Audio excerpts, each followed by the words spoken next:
Gente boa e bonita, boa tarde, aliás, boa noite, boa tarde ou bom dia, dependendo do horário que você quiser ou puder ver este vídeo. É o nosso terceiro vídeo agora, depois que nós debatemos sobre diversidade cultural e sobre a ideia de mestiçagem do povo brasileiro, se nós somos homogêneos ou heterogêneos. Vamos dar prosseguimento sobre a questão afro-brasileira da formação de nós, povo brasileiro. Aqueles mesmos intelectuais do século XIX que ficaram incomodados pelo fato de nós sermos mestiços, mas com fortes traços indígenas e africanos, cuja tendência deveria serem apagados com o tempo, ou em soluções, ditas soluções radicais, como o embranquecimento da população brasileira, alguns intelectuais tentaram valorizaram os elementos indígenas no século XIX. O criador do romance brasileiro, inclusive, o romântico José de Alencar, cearense de origem, foi senador, deputado do Império, inclusive amigo pessoal de Dom Pedro II. O Alencar ele produziu uma obra literária onde ele valorizava a contribuição do indígena e também do mestiço. Mas esse indígena era um indígena genérico, um indígena de origem tupi, fosse ele o Peri do romance Guarani, fosse ele a Iracema, a Índia dos Lábios de Mel, ou fosse o Ubirajara. E o mestiço, que ele valorizou na obra literária dele, seja o gaúcho ou o sertanejo, era o mestiço entre português e índias. Então, não tinha nenhuma contribuição afro-brasileira de origem africana nos povos brasileiros. Inclusive, nos romances dele, os afro-brasileiros ou os negros nem sequer nomes próprios têm. São tidos quase como elementos da paisagem e são até mesmo desumanizados. Mas vimos que alguns intelectuais, na virada do século XIX para o século XX, começaram a valorizar a mestiçagem em seu aspecto positivo. Primeiro, Silvio Romero disse que a mestiçagem ela realmente existe, que existem contribuições válidas de povos indígenas e africanos para a cultura brasileira, mas que infelizmente a tendência desses elementos culturais era se perder e que nós, no caso ele defendia isso, tínhamos que registrar esses elementos culturais para que eles não fossem totalmente esquecidos pelo povo brasileiro, pela cultura brasileira.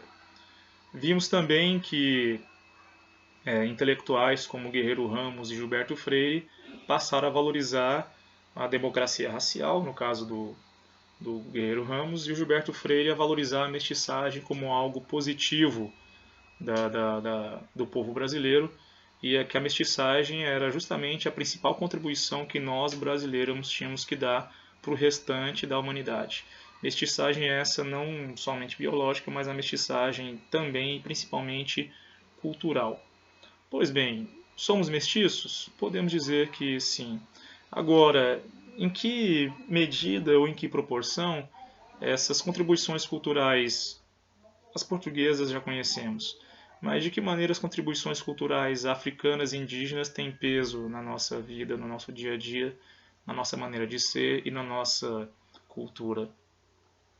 No século XIX já existiam gravuras, pinturas, onde negros faziam roda de capoeira, né, belíssimas gravuras inclusive, onde tinha-se alguns negros sentados batucando, outros com um berimbau, né, instrumentos de percussão para dar o ritmo à dança ou à luta. A capoeira é isso, uma mistura de dança e luta de origem africana, mas que alguns dizem que é de origem africana, que se adaptou ao Brasil.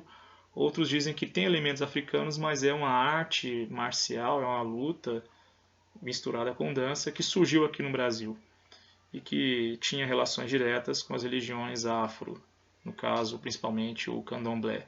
Não é coincidência que a vestimenta dos capoeiristas é branca, a mesma cor dos praticantes dos rituais do candomblé, que é uma religião africana trazida ao Brasil.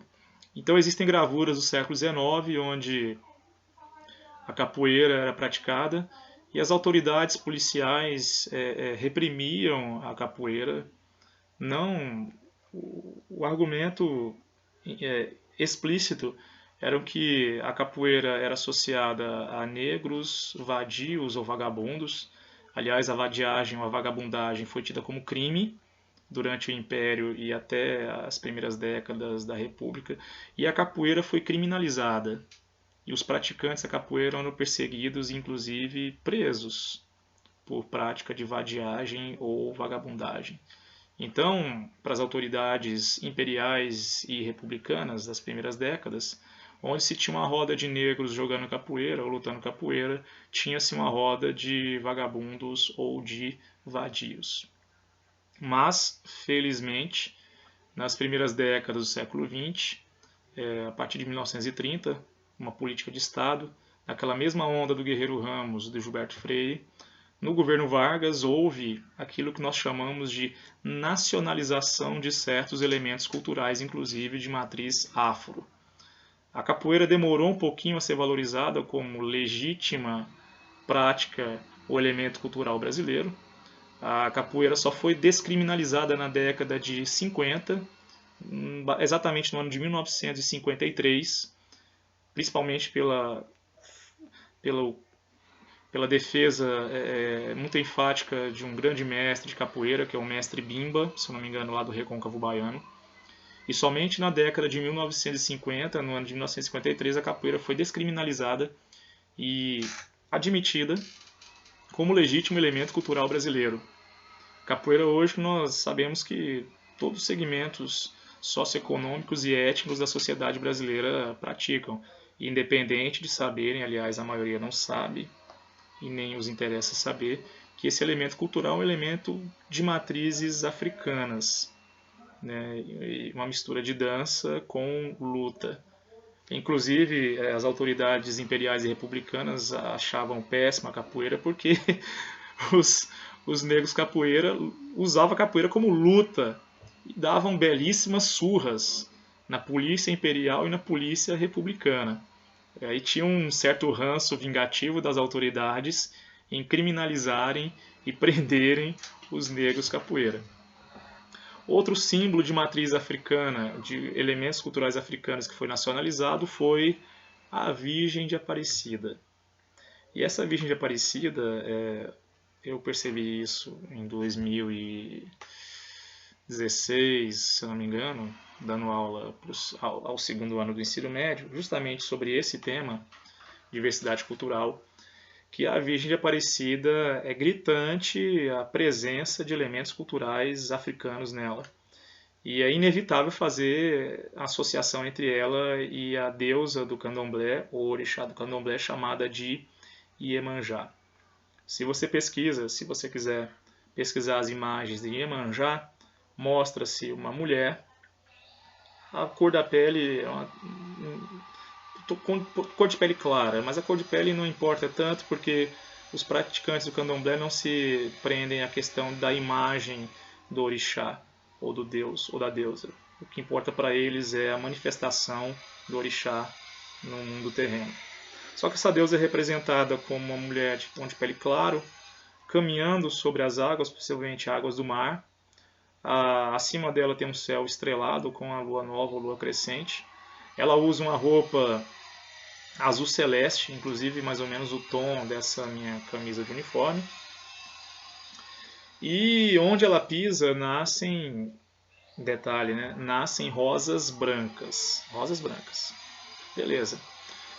Os povos de origem africana eram obrigados a se converterem ao catolicismo romano e eles fizeram algo que alguns chamam de dissimulação cultural. Dissimulação cultural, o que é isso? Eles aceitavam oficialmente os deuses e santos do catolicismo romano, mas na intimidade eles ainda praticavam a sua religiosidade africana. Mas com o passar do tempo, as culturas elas não são estanques separadas, elas têm pontos de intersecção, encontro e até mesmo troca, aquilo que alguns chamam de apropriação cultural, né?